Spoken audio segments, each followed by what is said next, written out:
sikia mbiu, Yesu okoa,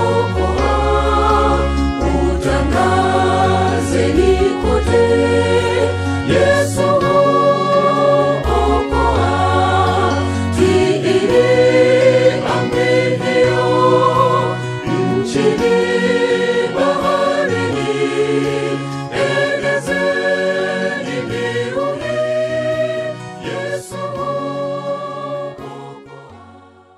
Mpendwa mtazamaji wa Hope Channel Tanzania na Mahubiri TV, nikukaribishe kwenye kipindi chetu cha siku hii ya leo, kipindi ambacho kimekuwa ni mbaraka mkubwa sana kwa watazamaji wote na wasikilizaji kwa njia ya redio, kipindi ambacho kinakupa ufahamu wa mambo ya kiroho, lakini pia tunapata wasaa wa maombi. Kwenye kipindi cha leo, ukumbuke ya kwamba mwishoni kabisa tutakuwa na muda mzuri wa kufanya maombi, na usije ukasahau uweze kutuma shuhuda zako kwa mambo makuu ambayo Mungu amekutendea katika maisha yako. Hii inatia moyo watu wengine, wanaposikiliza zile shuhuda wanaelewa ya kwamba huyu Mungu aliyemtendea mtu fulani anaweza akanitendea na mimi pia. Tushirikiane taarifa hizi na sambaza somo hili kwa watu wengi uwezavyo. Utakuwa umeshiriki baraka ya kuwavuta wengine kwa Kristo. Kabla ya kuanza somo la siku hii ya leo, tuweze kuomba. Baba yetu uliye Mungu mtakatifu, mwenye upendo, mwenye rehema na neema, ninakushukuru sana kwa siku hii ya leo. Tunapoanza kipindi chetu hiki, ninakuomba uwe nasi, ukatupatie uelewa wa mbinguni, ili maandiko haya yaweze kuwa ni mbegu inayoota katika maisha ya kila mmoja wetu hadi uzima wa milele. Kwa jina la Yesu tumeomba na kuamini, amen. Kumbuka ya kwamba katika mfululizo wa vipindi vyetu hivi tumekuwa tukiangalia masuala ya imani, na nimeeleza ya kwamba katika kitu ambacho ni muhimu sana katika maisha ya kila Mkristo ni imani. Unakumbuka ya kwamba mwanzoni tulipokuwa tunaanza mfululizo huu tuliongea kwamba hata siku za mwisho Yesu anauliza swali, anasema atakapokuja mwana wa Adamu, je, ataikuta imani duniani? Utagundua ya kwamba imani ndicho kitu ambacho kitamfanya mtu aweze kusimama wakati mpinga Kristo atakapoanza kusumbua dunia hii, wakati alama ya mnyama, wakati itakaposimama kile kitendo cha mpinga Kristo kusimama na nguvu yake ya kulazimisha ibada, kulazimisha kuto kuuza wala kununua. Ambaye ataweza kusimama ni yule mwenye imani peke yake. Na tukaona kwamba maana ya imani ni kuwa na hakika ya mambo yatarajiwayo, ni bayana ya mambo yasiyoonekana. Kwa hiyo katika maisha yako yote ambayo utayapitia kama Mkristo, kama kuna silaha ya kwanza ambayo unaweza kusimama nayo na ikakusaidia ni imani. Imani ya kuona yasiyoonekana, imani ya kuwa na ujasiri katikati ya changamoto. Haijalishi kelele za dunia zitakuwa ni kiasi gani, lakini imani yako ikiwa ni kwa Mungu, hapo ndipo unaweza kufika salama. Leo tunaangalia kichwa kinachosema nguvu ya maombi ya bidii. Nguvu ya maombi ya bidii. Neno la Kiingereza ambalo limetumika ni earnest prayer. Na unapolitazama katika lugha ya Kiswahili, tumeona ya kwamba lugha nzuri kabisa ni maombi ya bidii. Sasa kila mtu anajua kuomba. Watu wengi sana wanaomba. Lakini kinacholeta tofauti ni ujuzi wa maombi. Nataka nirudie tena hii. Unaweza ukachukua bunduki. Bunduki hiyo hiyo ikiwa kwenye mikono ya mtoto, ikiwa kwenye mikono ya mgambo, ikiwa kwenye mikono ya mwanajeshi, bunduki hiyo hiyo utaona ya kwamba inatumika tofauti. Nilikuwa namwangalia mzee Yoweri Kaguta Museveni. Siku moja alikuwa anaonyesha vijana wa jeshi jinsi ambavyo ana uwezo mzuri tu wa kuiweka silaha sawa sawa. Mzee alishika ile silaha, ukimwona tu alivyoshika ile bunduki unajua anaweza kutumia silaha. Ina maana kwamba umri wake ni mkubwa, lakini bado ana uwezo mzuri wa kuitumia silaha yake na kuishikilia vizuri kama inavyotakiwa. Vivyo hivyo, maombi katika midomo na moyo wa mtu anayeyajua yana tofauti kubwa sana na maombi katika midomo na moyo wa mtu ambaye hajui yanafanyaje kazi. Kwa lugha nyingine, naweza kushawishika kusema ya kwamba kuna sayansi ya maombi. Hii ndiyo inafanya tuweze kuona tofauti kati ya mtu mmoja na mtu mwingine. Angalia vizuri kwenye kitabu cha Yakobo sura ya 5 fungu la 17. Kwa tafsiri nilionayo, utatumia tafsiri wewe ulionayo ili kusoma ili andiko vizuri. Anasema, Eliya alikuwa mwanadamu mwenye tabia sawa na sisi, akaomba kwa bidii mvua isinyeshe, na mvua haikunyesha juu ya nchi muda wa miaka 3 na miezi 6. Sasa kuna kitu nahitaji ukitazame vizuri hapa, mwenye tabia sawa na sisi. Utaiona hapo baadaye. Mwandishi ambaye ni Yakobo anahitaji kuonyesha ya kwamba unapoona Eliya ameomba na mvua haikunyesha, haina maana kwamba Eliya ana tofauti na wewe. Watu wengi wanakosea hapa. Wanapoona mtu fulani akiomba na matokeo yakitokea, wanadhani ya kwamba yule mtu yuko tofauti na wao. Hapana, ni mtu kama wewe, anakula kama wewe, huyu mtu ana maisha kama ya kwako, lakini kuna kitu amekijua tofauti na wewe. Nimekazia kwenye vipindi vingi nikihitaji kusisimua moyo wako wa ujuzi, wa kutafuta kujua zaidi ya vile ambavyo unajua, ili uweze kuzijua hizi siri zaidi ya hapo. Mtu kama sisi, lakini ana maisha ya maombi ya kipekee. Ukiangalia tafsiri ya Mfalme James, King James Version yenyewe inasema hivi: Eliya alikuwa ni mtu wa passion, the same passion as we are. Yani ni kana kwamba anasema Eliya alikuwa ni mtu wa matamanio kama mimi na wewe, lakini huku ametumia neno mwenye tabia sawasawa na sisi. Ametumia neno tabia sawasawa na sisi. Kwa hiyo nimeweka hivi, mtu kama sisi. Unayenitazama hapo, usimuone Mungu anayejibu maombi ya watu fulani, ila muone Mungu anayejibu maombi yako. Huyu Mungu nahitaji nimlete karibu na wewe, japo hayuko mbali. Nahitaji mawazo yako yamuone huyu Mungu akiwa anakuzingira. Mawazo yako yamuone huyu Mungu akiwa anakujibu sawa na watu wengine. Sitaki ujishushe hadhi na kuona uko duni kiasi kwamba uweze kujibiwa. Nahitaji uweze kuona kwamba huyu Mungu anaweza kukujibu wewe kama anavyoweza kunijibu mimi. Ibakie tu matumizi ya karama, kama vile Mtume Paulo anavyosema ya kwamba Roho Mtakatifu amegawa karama kwa watu mbalimbali. Huyu akampa hivi matendo ya miujiza, huyu akampa imani, huyu akampa kupambanua roho, huyu akampa lugha, huyu akampa kutafsiri. Tubakie kwenye matumizi ya karama kama matumizi ya karama, lakini tujue Mungu ni wetu sisi sote. Sasa mtu kama sisi, lakini maisha ya maombi ya kipekee. Hiki ni kitu gani? Unajua, unapofikiria kuhusu Eliya, kuna picha nyingi inayokuja. Mimi nikuulize, ni picha gani zinazojitokeza akilini mwako? Hata mimi ukinitajia tu Eliya, kuna picha zinakuja akilini. Moja, nabii aliyeshusha moto. Huyu ndiye Eliya, nabii aliyeshusha moto kutoka mbinguni. Nimesoma Biblia, sijawahi kuona nabii mwingine katika Biblia ambaye aliwahi kushusha moto kutoka mbinguni kama Eliya. Namba 2, mtu asiyeogopa, ambaye haogopi kusimama mbele ya wafalme waovu na kuwaambia ukweli wao kuhusu matendo yao. Alikuwa hana woga huyu jamaa, ni jasiri kweli kweli. Lakini ninaposikia habari ya Eliya, ninaona mtenda miujiza aliyewazidi farasi kwa mbio na kugawanya maji ya mto.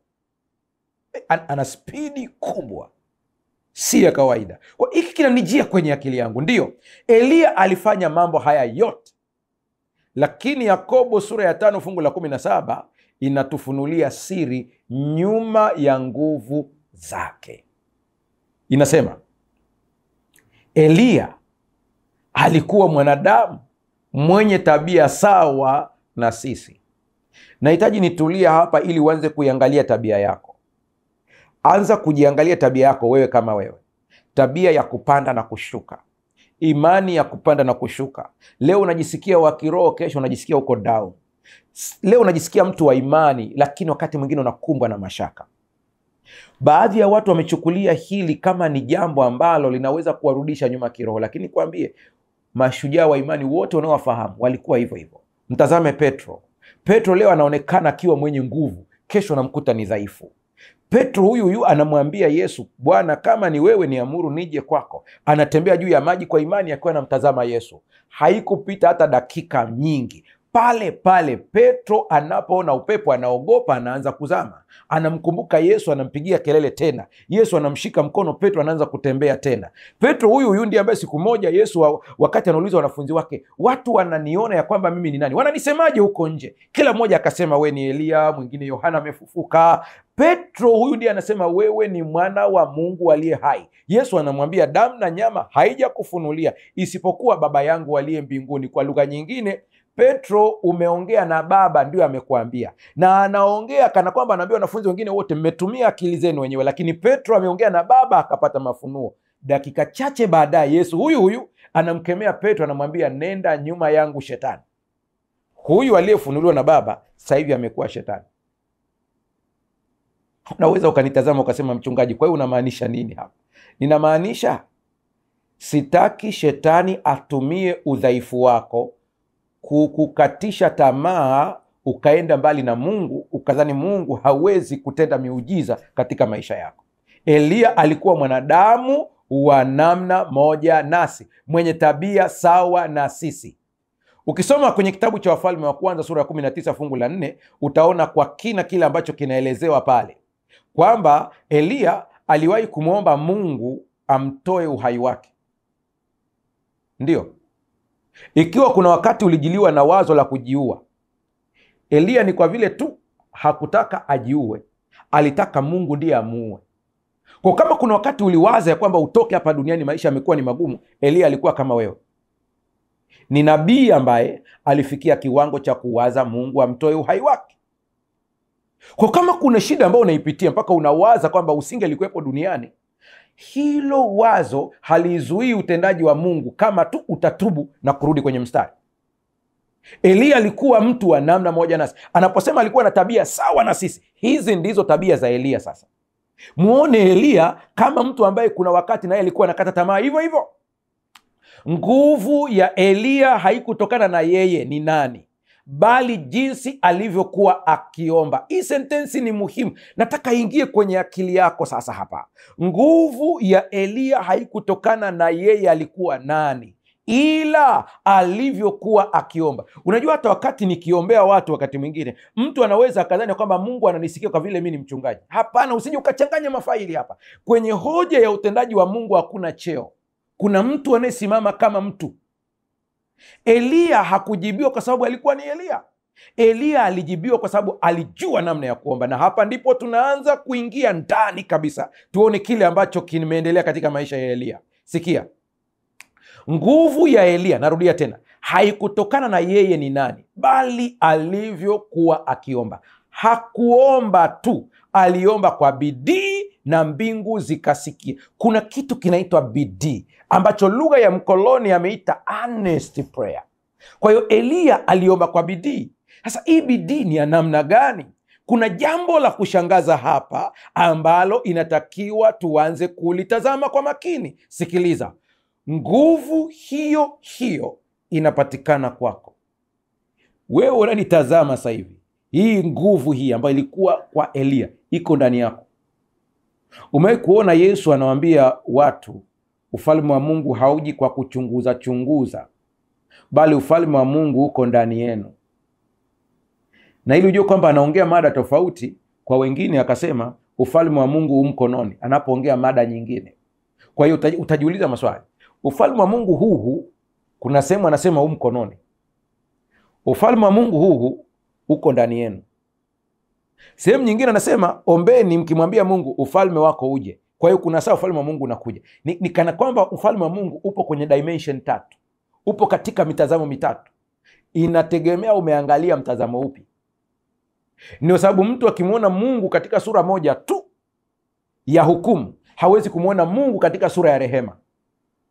Hawezi kumwona Mungu katika sura ya tabibu, ambaye tabibu Mchungaji, sijakuelewa hapa. Tabibu anaweza kumtibu jambazi, lakini polisi hawezi. Hapa ndipo muone Mungu katika sura zake zote. Kwa hiyo ukimchukulia Mungu katika sura moja tu, utajikuta kwamba kuna vitu na vikosa, maana una dimension moja ya Mungu. Ni Mungu ambaye ni tabibu, ni Mungu ambaye ni hakimu. Ona katika dimension zote. Sasa sikia vizuri hapa. Nguvu ya ufalme wa Mungu iko ndani yako, na nguvu ya ufalme wa Mungu ipo mkononi. Na ufalme wa Mungu uje ni matukio matatu tofauti, inategemea unahitaji utumie lipi. Mungu tunayemtumikia anaishi ndani yako, lakini taratibu za kidini na mifumo yake imetufanya tumuone Mungu anaishi mbali. Hata ukisoma ile sentensi Baba yetu uliye mbinguni, unaanza kuwaza habari ya makao yake anapokaa. Lakini Daudi anasema, niende wapi nijifiche na uso wako? Hata nikienda kuzimu upo. Tunaye Mungu ambaye yuko pote wakati wote, omnipresent, yuko pote wakati wote. Kwa hiyo hata wakati mwingine ukiomba, unaweza ukaomba hivi, Mungu uliyeko ndani yangu. Unaweza ukaomba hivyo kabisa, maana yuko ndani yako. Tunaposema kwamba Baba yetu uliye mbinguni, tunamaanisha position ya uwepo wake, ya kwamba hakuna kilicho juu yake. Hiyo ndio maana, hiyo ndio dimension moja wapo hiyo. Kwa hiyo usidhani kwamba ni position ya makao anapokaa, lakini ujue kwamba ni Mungu aliye juu ya yote. Ndio maana tunasema Baba yetu uliye mbinguni, lakini yuko ndani yako pia. Hili lazima ulibebe. Maisha ya maombi ya Eliya yalileta tofauti ya moto, mvua na ufufuo. Mungu atusaidie sana. Huhitaji cheo ili kujibiwa maombi. Huhitaji mimbari ili kujibiwa maombi. Unahitaji tu moyo wa bidii. Hiki kiweke kwenye ubongo wako. Bado. Huhitaji jengo la kanisa kujibiwa maombi. Hata kama pale unapoomba ni chini ya mti, ukiwa na bidii hii ya maombi unajibiwa. Unaweza ukageuza ofisi yako ikawa ni kanisa ndani ya dakika moja tu.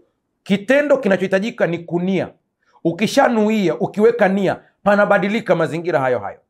Narudia tena, huhitaji cheo, huhitaji eneo maalum, huhitaji mimbari, na hii itakutisha zaidi ambayo inafuata baada ya hapo. Huhitaji mtu kukuunganisha na Mungu. Unahitaji bidii na imani. Hasa kwa nini basi kuna wakati mwingine tunaenda kwa wachungaji kuombewa? Nimewambia ni kutafuta matumizi ya karama, sio kiunganishi. Wewe ni mtoto wa Mungu kama mimi. Amini hili, usije ukawa mtumwa.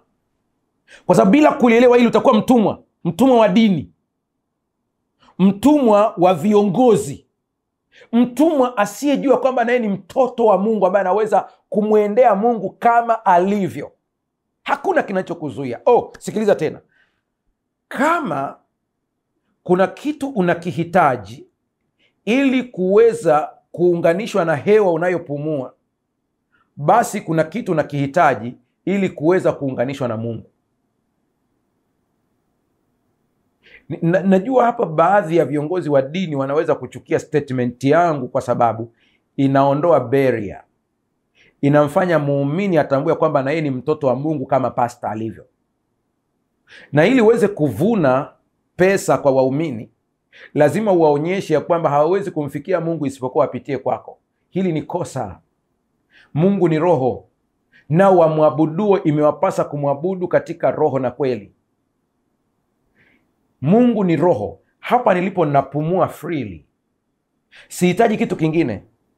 Anayehitaji mashine ya kupumulia ni mgonjwa aliyo mahututi.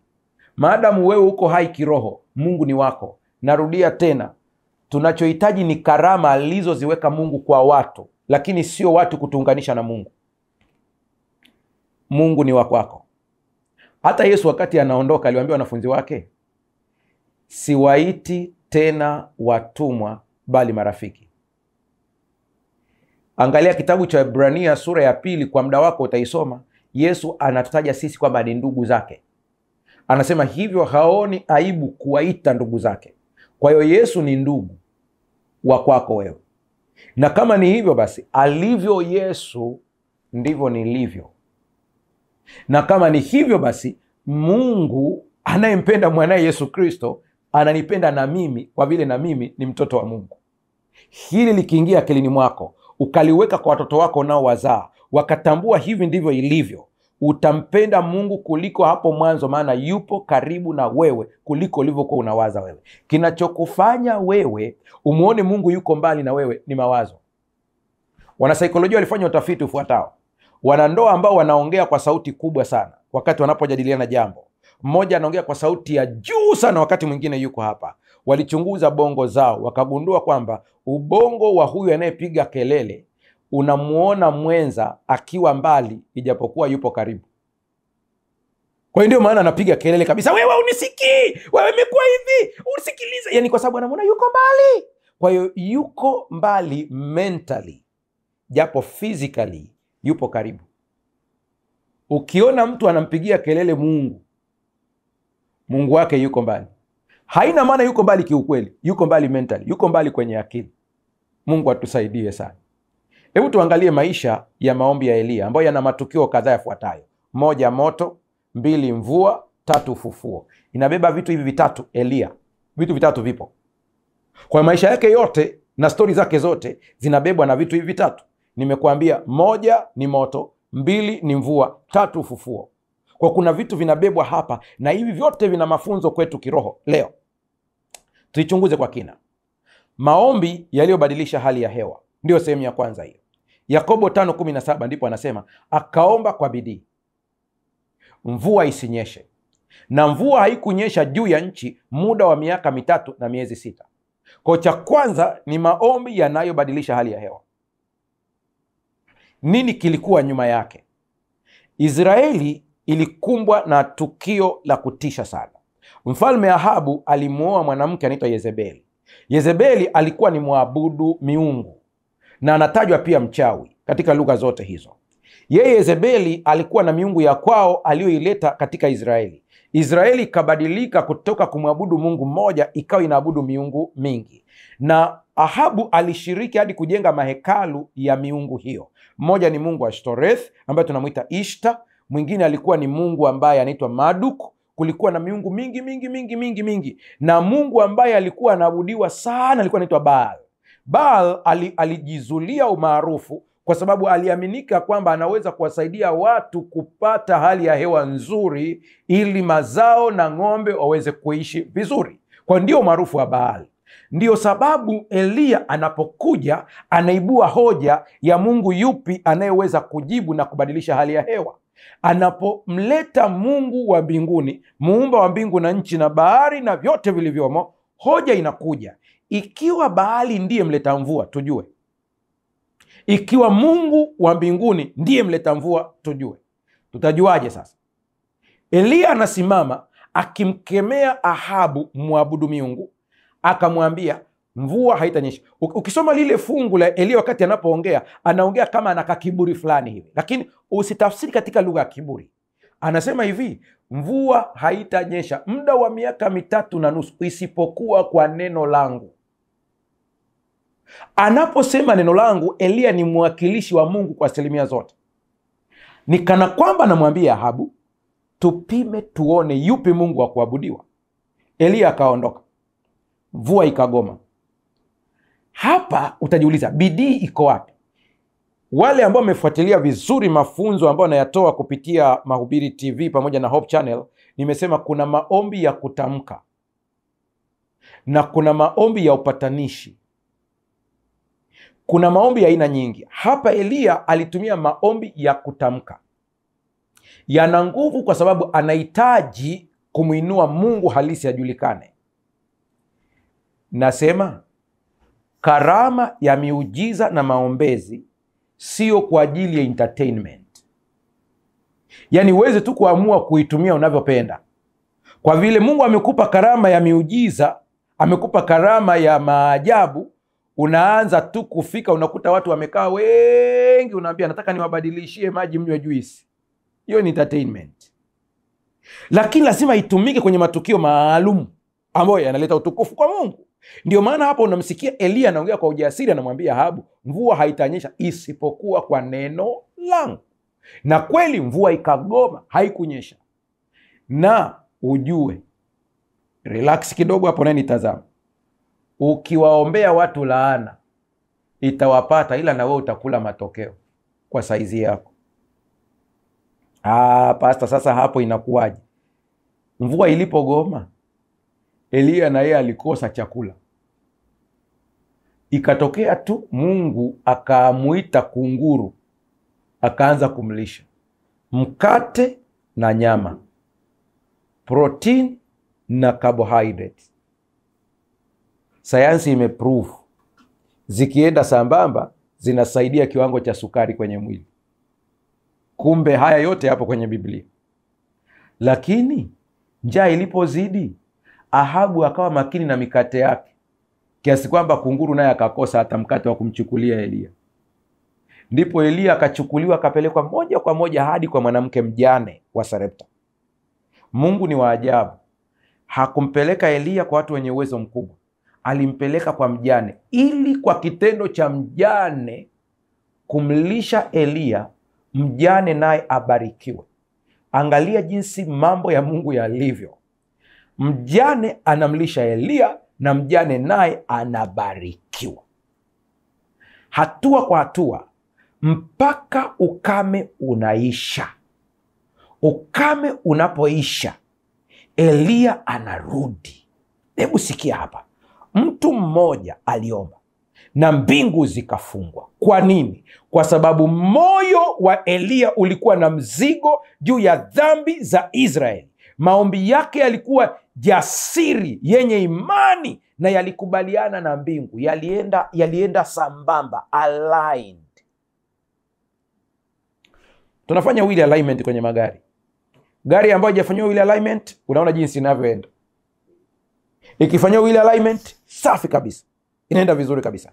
Maombi vivyo hivyo yanatakiwa yaende sambamba na Mungu. Motive ya kile unachokiomba iwe ni utukufu kwa Mungu na kuleta baraka kwa wengine. Na hii nimewapigia kelele watu wengi ambao wanaomba kwa ajili ya baraka za kiuchumi. Lengo lako ni nini? Show off, au ni ili uweze kubarikiwa na uweze kubariki wengine? Na utakapobarikiwa lazima imani yako itapimwa. Baada ya kupata zile baraka, unabariki wengine au unajibariki wewe mwenyewe? Eliya aliomba na ikatokea mvua ikagoma kabisa kabisa. Jambo la pili muhimu, maombi yaliyoleta moto kutoka mbinguni. Kumbuka, ya kwanza yalibadilisha hali ya hewa. Tunaye Mungu ambaye anaweza kubadilisha hali ya hewa ya ndoa yako. Tunaye Mungu anayeweza kubadilisha hali ya hewa pale kazini kwako. Tunaye Mungu anayeweza kubadilisha hali ya hewa katika uchumi wako. Tunaye Mungu anaweza kubadilisha hali ya hewa katika afya yako. Huyu ndiye Mungu tunayemtumikia. Lakini kabla ya kuomba hali ya hewa ibadilishwe, lengo lake ni nini? Ni jambo la msingi sana. Eliya aliyomaliza zoezi la kwanza, miaka 3.5 imeisha, akarudi. Na anaporudi anakutana na mtu mmoja anaitwa Obadia. Obadia alikuwa ni mtu katika serikali ya Ahabu.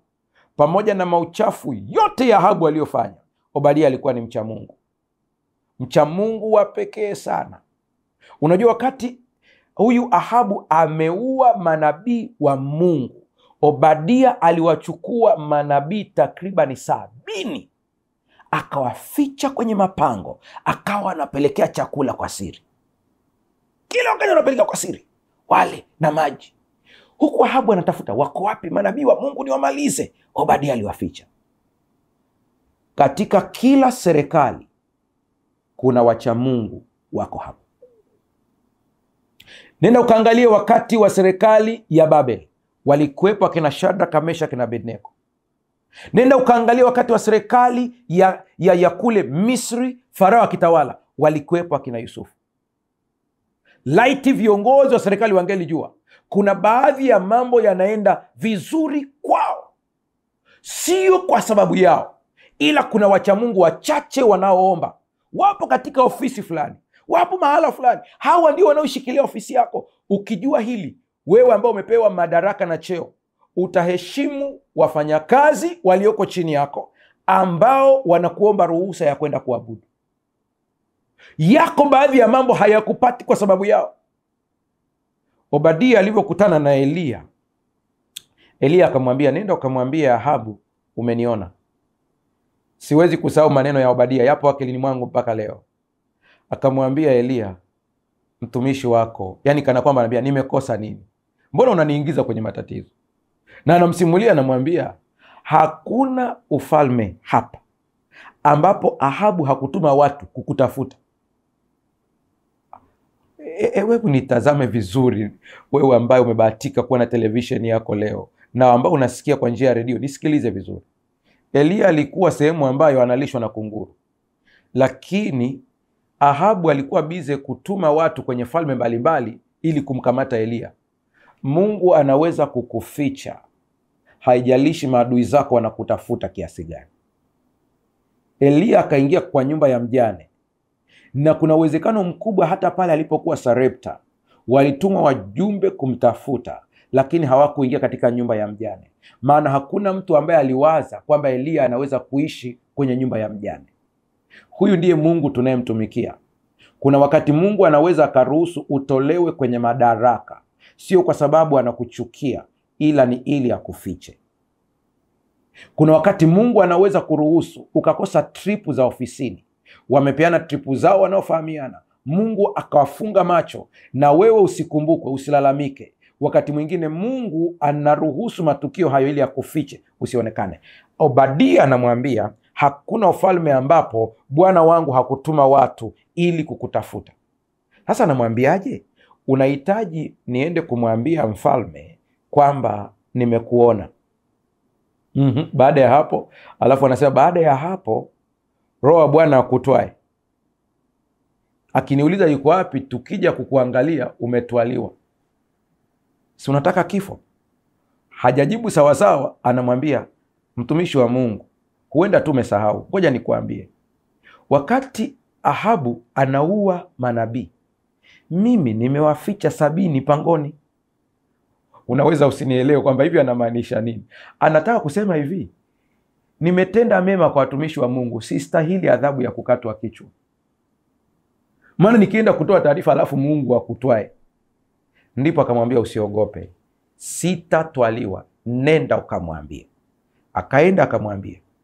Ahabu naye akahitaji akutane na Eliya. Wanapokutana uso kwa uso, kumbuka wamepoteana takriban miaka 3.5. Ukame umepiga nchi, ng'ombe wamekufa, kila kitu kimeharibika. Wanakutana uso kwa uso.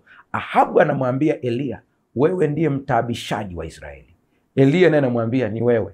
Kila mmoja anamrushia mwenzake maneno. Napenda maneno ya Eliya, simple.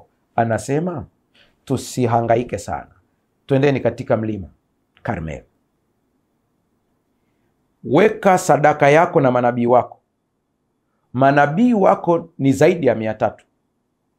Mimi niko peke yangu tu ambaye namwabudu Mungu muumbaji wa mbingu na nchi na bahari na vyote vilivyo. Wao wakatoe sadaka yao na mimi nitatoa, ili tuue mzizi wa fitina.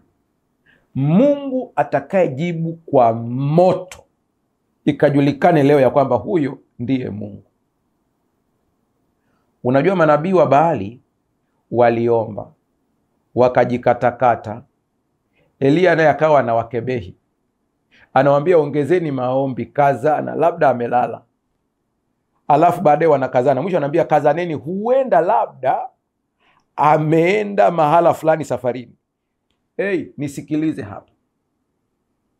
Unapomuomba Mungu kwa kujitesa na kuhangaika, unamweka Mungu kwenye kundi moja na Baali, ya kwamba ni Mungu ambaye masikio yake ni mazito, kwa inabidi upige kelele sana ili aweze kukusikia. Hapana, Mungu wetu hayuko hivyo. Ukielewa ya kwamba Mungu yupo karibu na wewe, hata staili yako ya maombi itabadilika. Ukielewa Mungu yuko ndani yako, hata namna unavyoongea lugha yako ya maombi itabadilika. Walivyoshindwa kabisa, Eliya akasema, akajenga madhabahu ya Mungu aliye hai, akaweka yule mnyama, ile nyama iliyoandaliwa kwa ajili ya sadaka ikawekwa juu pale. Alafu Eliya akaomba ombi. Nataka uangalie hili ombi lake, na nilisoma kwenye kitabu cha Wafalme wa Kwanza sura ya 18:37. Ingekuwa ni wewe ndio umepewa hiyo nafasi, ungepiga maombi hapo ya robo saa nzima. ili tu kueleza Mungu, sasa wamekutukana Baba, unajua hata wameabudu miungu mingine leo. Simple, angalia iliombi, anasema unisikie Bwana, unisikie, ili watu hao wajue ya kuwa wewe Bwana ndiwe Mungu. Ombi moja fupi lenye nguvu. Hakukuwa na maigizo, hakukuwa na drama, ni moyo uliounganishwa na mbingu. Naonaga kwenye mitandao wakati mwingine watu wanaomba mpaka staili, yani mpaka sauti inabadilika ya maombi. Yani Mungu anayekujibu kwa sababu eti umebana koo. Mungu gani huyo? Mungu anayekujibu kwa sababu eti umehangaika sana na mpaka umetoa jasho. Mungu gani huyo? Sikiliza, mimi namwamini Mungu ambaye ninaweza nikaongea maada moyo wangu umeunganishwa na yeye. Simple, Mungu anaweza akasikia. Changamoto yetu kubwa tulio nayo ni mgogoro wa imani. Tuna shida katika hoja ya imani mpaka unawaza hivi tunaenda wapi? Ellen White ametaja vizuri, nafikiri tulinukuu kitabu, anasema ninaogopa sana nikiona jinsi ambavyo watu hawajui somo la imani. Naona makanisani tunafanya maombi hapa kwenye television, watu wanapokea miujiza yao, watu wanapona, watu wana comment, lakini nikiwa kwenye kanisa ninaweza nikafanya maombi mle ndani na nikawaambia watu amini, baada ya hapa usimtafute mchungaji. Ninamaliza maombi, nikitoka nje mtu ananifuata, nina jambo langu. Na tumeongea humo ndani kabisa kwamba amini imekuwa. Mgogoro uko wapi? Yaani kuna mtu haamini mpaka aguswe na pasta. Mungu atusaidie sana. Hebu fikiria, alipotamka maneno haya tu, moto ukashuka straight. Unajua ile madhabahu ilivyotengenezwa, si madhabahu tu, waliweka nyama juu, wakajaza na maji. Unajua kwa nini ajaze maji? Anajaza maji ili wasije wakasingizia kwamba alitega baruti. Kuna wakati mwingine Mungu anaacha mambo yako mpaka yaharibike kabisa. Sio kwamba haoni, ni ili akitenda muujiza ijulikane ni yeye. Usishangae kuna watu walikuahidi kukuconnect kwenye kazi, ukipiga simu hawapokei, ukituma message hawajibu. Kuna watu walikuahidi kukupa mtaji, utawatafuta hakuna chochote. Usianze kulalamika, mshukuru Mungu. Kuna wakati madhabahu inabidi imwagiwe maji ya kutosha, ili moto ukishuka usije ukasingizia wale watu. Acha Mungu akutendee muujiza ili usije ukatukuza watu, umtukuze yeye. Moto uliposhuka tu pop, ukailamba ile sadaka yote na mpaka maji yote yakamalizwa. Lakini mgogoro uko wapi? Anasema aliomba kwa bidii. Mbona hatumuoni akihangaika sana Elia? Hii bidii yake iko wapi? Relax, tunaenda kuiangalia huko mbele vizuri. Wakawaua manabii wote wa Baali waliokuwepo pale, na hakuna aliyetoroka hata mmoja. Namba 3, maombi yaliyoleta mvua. Hapa ndipo nataka uone Elia alivyokuwa. Huko nyuma tulipewa summary kidogo kidogo, hapa tunaanza kuona kwa kina sasa, ili uweze kulinganisha na maombi yako jinsi yalivyokuwa. Maombi yaliyoleta mvua, maombi yaliyoleta matokeo. Maombi ya kwanza yamezuia mvua, maombi ya pili yameleta moto, maombi ya tatu yanaleta mvua.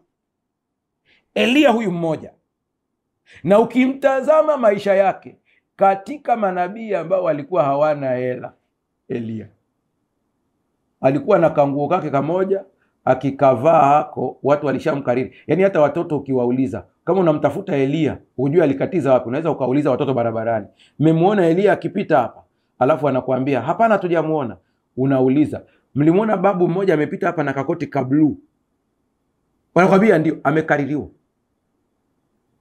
Ndio maana hata wakati anaenda mbinguni, Elisha akamwambia ninaomba roho yako, lakini mara 2 maradufu. Lakini ndani yake alikuwa na nguvu ya maombi isiyo ya kawaida. Sasa sikia hapa sasa. Wafalme wa kwanza sura ya 18 fungu la 42. Akaenda juu ya mlima Karmeli, akainama chini, akaweka uso wake kati ya magoti yake. Ninasoma watu wakiwa na sujudu, lakini sijai kuona design hii. Huwa watu wakisujudu wanasujudu kifudifudi au kifulifuli, uso unashika ardhi. Lakini hii anasema uso wake ulikuwa kati ya magoti yake, ishara ya unyenyekevu wa pekee sana. Na nilijua kwamba aliomba mara moja, lakini ukiangalia vizuri utaona mambo ya ajabu. Aliomba si mara moja, bali mara 7. Nataka hapo utulize akili yako vizuri, ufuatilie kwa umakini. Usikariri mfumo wa maombi. Muulize Roho Mtakatifu akuelekeze kwa jambo hili unatakiwa uombe namna gani. Hata Yesu wakati anaponya watu hakutumia staili moja ya uponyaji. Kipofu wa kwanza anamshika macho tu, anaona. Kipofu mwingine anatema mate, anakoroga, anampaka, anamwambia nenda ukanawe katika birika la Siloamu. Kipofu mwingine anamtoa mbali na watu, na yeye anamgusa, anamwambia waona nini? Anasema naona watu kama miti. Anamgusa mara ya pili. Sasa usije ukakariri kwamba maombi haya nitakuwa niongee mara moja tu imeisha. Kuna ya kuongea mara moja inaisha, kuna mengine unarudia. Ile kurudia haina maana kwamba majibu hayapo, ila ni kuongeza bidii ya kuvuta kile unachokihitaji. Roho Mtakatifu akusaidie uweze kuelewa hili. Alipokuwa pale kwenye mlima anaomba mvua ije, kuzuia mvua aliongea mara moja, kuleta mvua anaomba mara 7. Hebu anza kufikiria tu hicho kitu hicho. Wakati wa kwanza mara moja, usikariri. Sasa wakati anapoomba hii awamu nyingine, kitu ambacho kinanishangaza sana, yuko na mtumishi wake ambaye huwa hatajwi sana. Hatajwi, maana hata kurithishwa unabii ilishindikana, ikabidi apewe Elisha. Unajua watumishi wa viongozi hao mara nyingi ilikuwa wanatarajiwa kushika mikoba yao, lakini mtumishi alifeli kabisa. Wakati anaomba akamwambia mtumishi wake, nenda ukaangalie kama wingu limeanza, maana ili mvua ije lazima pawe na wingu. Akarudi akamwambia hamna kitu. Akarudi mara ya pili asema hamna kitu. Sio kwamba kulikuwa hamna kitu. Hapa naomba Mungu akusaidie uweze kuelewa hii sentensi vizuri. Sio kwamba kulikuwa hakuna kitu. Hapana. Ni kwa sababu kulikuwa kuna wingu dogo. Wafalme wa kwanza 18:44. Tazama wingu dogo linatokea baharini. Tatizo ilikuwa ni saizi ya wingu. Ili mvua inyeshe ni lazima aweze kuona wingu kubwa, lakini awamu hii wingu ni dogo. Kwa lugha nyingine, kuna watu Mungu ameanza kujibu maombi yenu, lakini kwa vile mliyaona kwa udogo, hukuongea lugha ya imani, uliongea lugha ya mashaka, ukadhoofisha nguvu ya majibu. Maana umeomba Mungu akuponye ugonjwa, akaanza kukuponya, lakini ulichokuwa unajibu ni kwamba kwa kweli bado, maana mgongo bado unauma. Wakati mgogoro ulikuwa ni mwili mzima, badala ya kukiri uponyaji wa sehemu iliyoanza, unaongelea sehemu iliyobakia ambayo haijaponywa. Unaharibu nguvu ya majibu. Eliya anaomba mara ya kwanza, anamuuliza Bwana, anaona kwamba hakuna kitu. Lakini mara alipompa majibu Eliya ya kwamba kuna wingu dogo kama kiganja, Eliya akaongea maneno ya imani. Akasema, wahi, kimbia haraka sana, ukamwambie Ahabu aondoke, maana hiyo ni mvua kubwa sana. Yuko mtu ambaye unahitaji mtaji wa biashara. Tageti yako ni milioni 10. Mkononi una 100,000. Lakini huoni ya kwamba Mungu anaweza kuifanya 100,000 kutenda kazi ya milioni 10. Kila unapouliza sema sina mtaji, nina 100,000 tu, unadhoofisha majibu ya maombi. Leo utubu na kubadilika. Sikiliza. Kwa nini maombi ya bidii yanafanya kazi? Ni swali la msingi sana. Maombi ya bidii yanafanya kazi. Kwa nini yanafanya kazi? Huu ni mwitikio wa kimbingu. Kwa nini maombi ya kawaida yafanyi kazi? Yesu alitoa mfano wakati anapoongelea habari ya maombi ya bidii. Akawaambia wanafunzi wake, ni yupi ambaye jirani yake atamgongea mlango au dirisha lake wakati wa usiku, akimwambia, ninaomba unipatie mkate kwa ajili ya mgeni aliyenitembelea? Anasema, lakini huyu ambaye anaombwa mkate agome kuamka kwa sababu anakereka, amelala kitandani, hawezi kuamka. Anasema huyu muombaji akiendelea kumuomba sana, ndipo huyu ambaye anaambiwa atoe mkate na hataki kwa sababu kuna baridi, amejifunika blanketi. Anasema huyu anayeomba atakapoendelea kumkera sana, anayeombwa mkate ataamka kumpa mkate, si kwa sababu ana lengo la kumpa mkate au nia kumpa mkate, ila kwa sababu anakerwa na huyu mtu anayemgongea dirishani. Namna nyingine ni hii. Yesu anahitaji kusema ya kwamba huyu mtu atakuja kutoa mkate si kwa sababu anapenda, ila kwa sababu ya kuogopa kero. Ndipo Yesu akawageukia wanafunzi wake akawaambia, je, si zaidi Baba yenu aliye mbinguni? Hana maana Mungu anakerwa, ila anamaanisha kuna baadhi ya mambo ili yatokee lazima tuendelee kupush. Nakupa mfano mwingine ili uweze kunielewa vizuri. Danieli akaomba muda wa siku 21, amefunga. Siku ya kwanza alipotia nia ya kuomba, majibu yalitolewa siku ya kwanza, lakini hadi kumfikia siku 21. Usiache kuomba kwa ajili ya mtoto wako. Usiache. Hata kama huoni mabadiliko leo, endelea kuomba. Usiache kuomba kwa ajili ya mume wako. Hata kama huoni mabadiliko leo, endelea kuomba. Usiache kuomba kwa ajili ya mke wako. Hata kama huoni mabadiliko leo, endelea kuomba. Usiache kuomba kwa ajili ya biashara yako. Hata kama unaona kwamba kila ukiomba inazorota, usiache kuomba.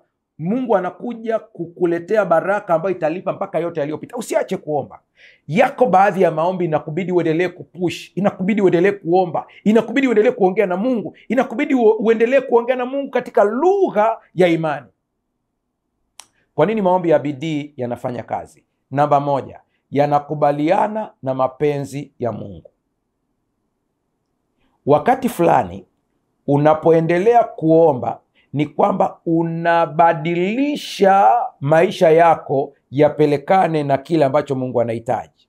Lakini jambo lingine, wakati unapoendelea kuomba, unapoendelea kupush, unaendelea kujenga nguvu ya kuvuta majibu, kama vile Eliya alivyoendelea kuomba, kiasi kwamba malaika ambaye alikuwa anazuiliwa kuleta majibu akatumwa mkuu mmoja wakuu wa mbele, akaja kumkamata mfalme wa Uajemi ili majibu yaletewe, yaje moja kwa moja. Huwezi kujua kuna kitu gani kinaendelea katika maisha yako ya majibu, inakubidi uendelee kuomba.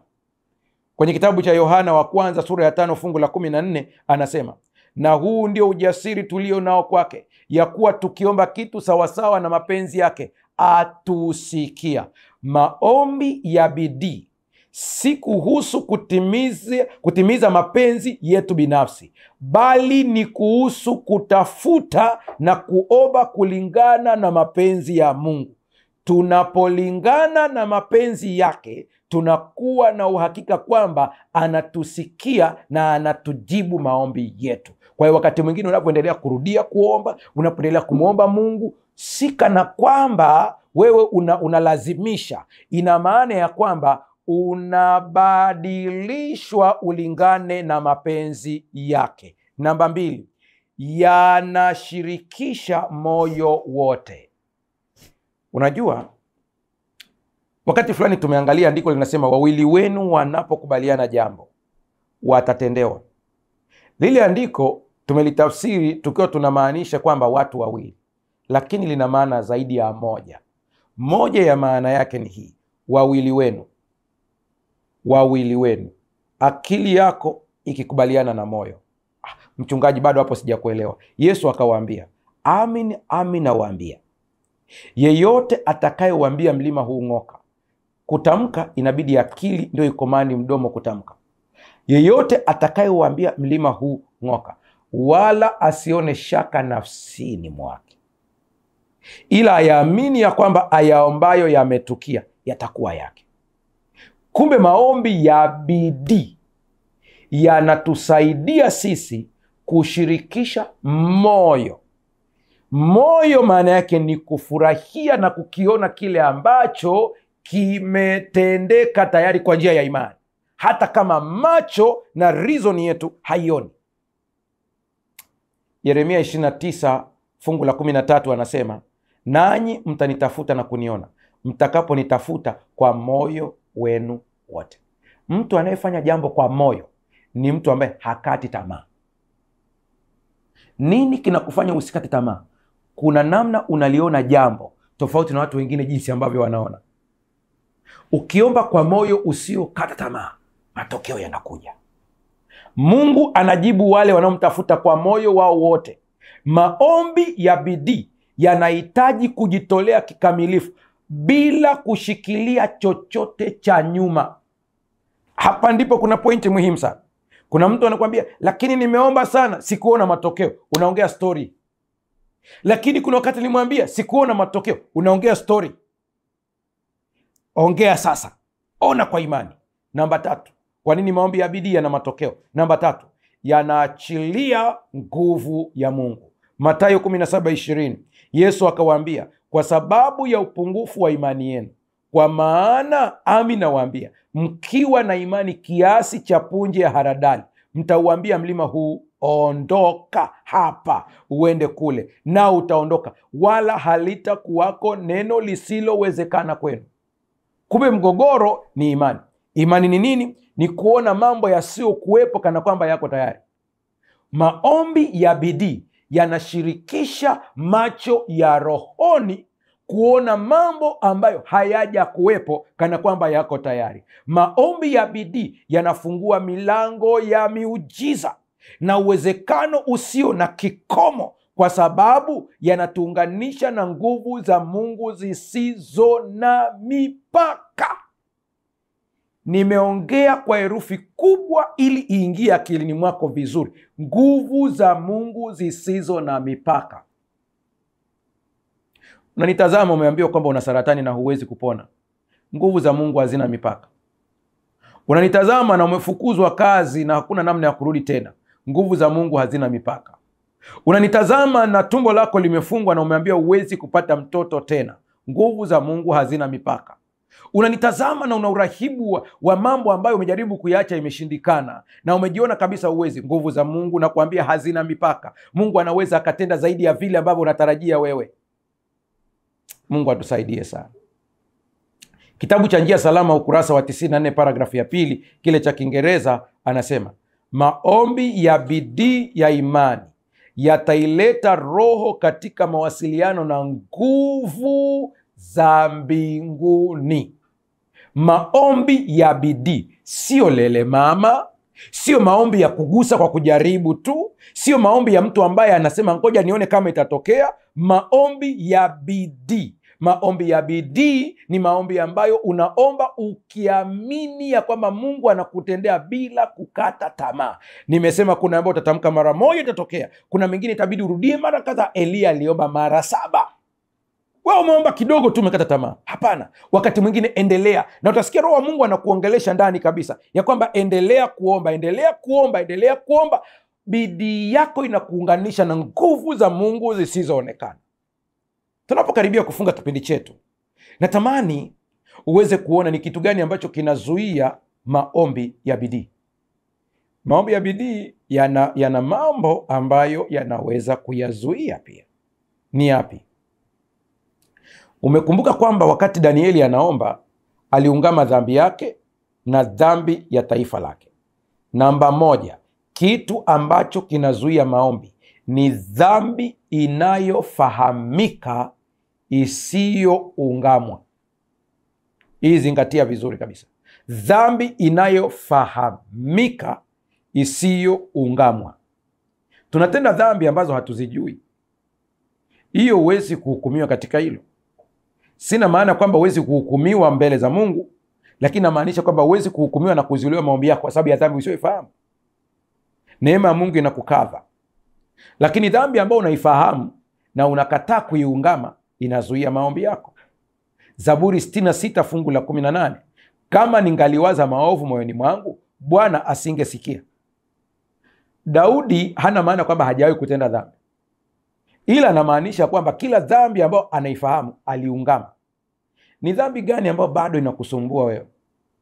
Ungama mbele za Mungu. Dhambi iliyofichwa au isiyokiriwa inaweza kuwa kizuizi kikubwa kwa maombi yetu. Ni muhimu kuungama dhambi zetu na kutubu ili maombi yetu yasikilizwe. Namba 2, mashaka. Yakobo 1:7, mtu wa namna hii asidhani ya kuwa atapokea kitu kwa Bwana. Ni mtu ambaye ana moyo wa kusitasita. Imani ni msingi wa maombi ya bidii. Tunapokuwa na mashaka, tunazuia uwezo wa Mungu kufanya kazi katika maisha yetu kupitia maombi. Hata Yesu kule Nazareti kijijini kwao alitenda ishara chache na miujiza michache kwa sababu ya kutokuamini kwao. Namba 3, kiburi. Yakobo 4:6, Mungu huwapinga wenye kiburi, lakini huwapa wanyenyekevu neema. Kiburi kinazuia majibu ya maombi kabisa kabisa. Namba 4, kutokutulia. Kutokutulia, wengine wameita usumbufu, lakini kutokutulia. Zaburi 46 fungu la 10, tulieni mjue ya kuwa mimi ni Mungu. Umeomba huku unapaparika, mara huko kule, mara huko hapa. Kuna mtu mmoja akasema umehama madhabahu kiasi kwamba hata Mungu anashindwa kujibia kwenye madhabahu ipi. Mara huko huku, mara umeenda kwa waganga, mara unahangaika kutafuta msaada kule. Tulia, acha Mungu atende mambo yake. Namba 5, mahusiano yaliyovunjika na watu wa karibu na wewe. Mathayo 5:24, uende kwanza upatane na ndugu yako. Ukiwa unaombea jambo zito kabisa na ukakumbushwa kwamba kuna ndugu yako ambao hamjapatana, nenda mkapatane naye. Wanandoa, Mungu anasema enyi waume kaeni na wake zenu kwa akili ili kuomba kwenu kusizuiliwe. Kwa kila mmoja unaona na changamoto yake. Mungu akusaidie sana ili uweze kujua hizi hatua na kuzifanyia kazi. Namba yetu inapita hapo katika televisheni yako. Tunapokwenda katika maombi, endelea kutuma maombi yako. Yesu aliomba maombi ya bidii. Yesu mwenyewe aliomba maombi ya bidii pale Getsemani. Aliomba kwa bidii. Aliomba kwa bidii usiku kucha. Yakobo alishindana na Mungu siku kucha. Hayo ndio maombi ya bidii. Akasema sikuachi mpaka unibariki. Hana aliomba hivyo hivyo, maombi kwa bidii kabisa. Akaomba kwa bidii kabisa Hana, na akapata mtoto. Danieli naye ni vivyo hivyo, maombi ya bidii. Ukiona hii mifano na ikusaidie kujua hata wewe Mungu anakwenda kujibu. Tunakwenda kuomba sasa. Mungu akusaidie sana. Mimi sijui unapitia jambo gani. Fumba macho yako hapo ulipo, mazingira uliopo, kaa mkao wa maombi na Bwana anakwenda kutenda. Tuombe. Baba, katika jina la Yesu, ninakushukuru sana kwa sababu ya neema na upendo wako. Mtazamaji na msikilizaji analeta haja zake katika mikono yako. Wengine wanachati wakituma jumbe zao katika YouTube. Naomba ukapate kumgusa kila mmoja. Kuna mtu ameombea jambo mpaka amekata tamaa. Naomba ukapate kumtendea kuanzia leo. Mpe moyo wa maombi, mpe moyo wa bidii. Anayeumwa akapokea uponyaji. Ambaye ana changamoto katika masuala ya ajira ukapate kumfungulia milango. Ambaye ana changamoto katika ndoa yake ukamtendee. Ambaye ana changamoto ya ada ukamfungulie milango. Kila mmoja tukapokee shuhuda nyingi za matendo makuu ambayo umetenda. Kwa jina la Yesu tumeomba na kuamini. Amen. Mpendwa mtazamaji, kumbuka utashiriki huduma hii kwa kutuma somo hili, share kwenye magroup, tuma linki, waambie wengine habari ya somo hili. Wanapofunguliwa wengine, nawe pia unafunguliwa. Mungu akubariki sana. Endelea kutuma jumbe kwa watu wengi. Bwana akubariki.